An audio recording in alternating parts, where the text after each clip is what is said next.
Real में वरदान तो भुवन बाम को भी नहीं मिला था, क्योंकि वो एक वेब सीरीज थी। लेकिन एक वरदान बीजेपी को जरूर मिला है, ज्ञानेश कुमार नाम का। इसीलिए ये सभी लोग चुनाव के परिणाम के पहले ही जश्न मनाने लगते हैं। मुझे याद है 2019 लोकसभा चुनाव के पहले बीजेपी सांसद साक्षी महाराज ने कहा था कि 2019 के बाद चुनाव नहीं होंगे।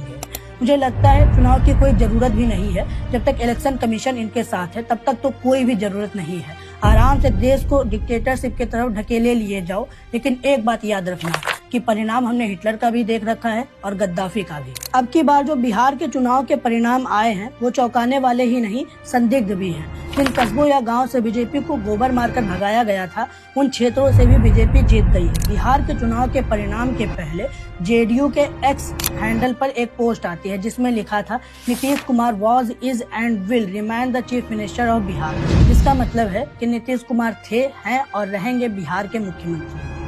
इतना कॉन्फिडेंस तो उसको ही होता है जिसको पेपर में नकल मिलने वाली होती है।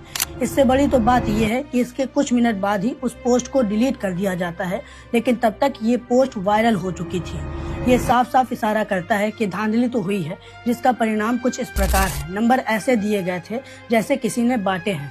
जिन लोगों को लग रहा है ये लोग धांधली से नहीं बल्कि महिलाओं को दिए गए मुख्यमंत्री महिला रोजगार योजना के 10,000 रुपयों से जीते हैं, तो कोई भी महिला 10,000 रुपए के लिए अपने बच्चों का भविष्य नहीं बेचेगी। ये होना बहुत ही ज्यादा मुश्किल है। और 10,000 रुपए तो केवल एक आवरण है वोट चोरी को छुपाने का।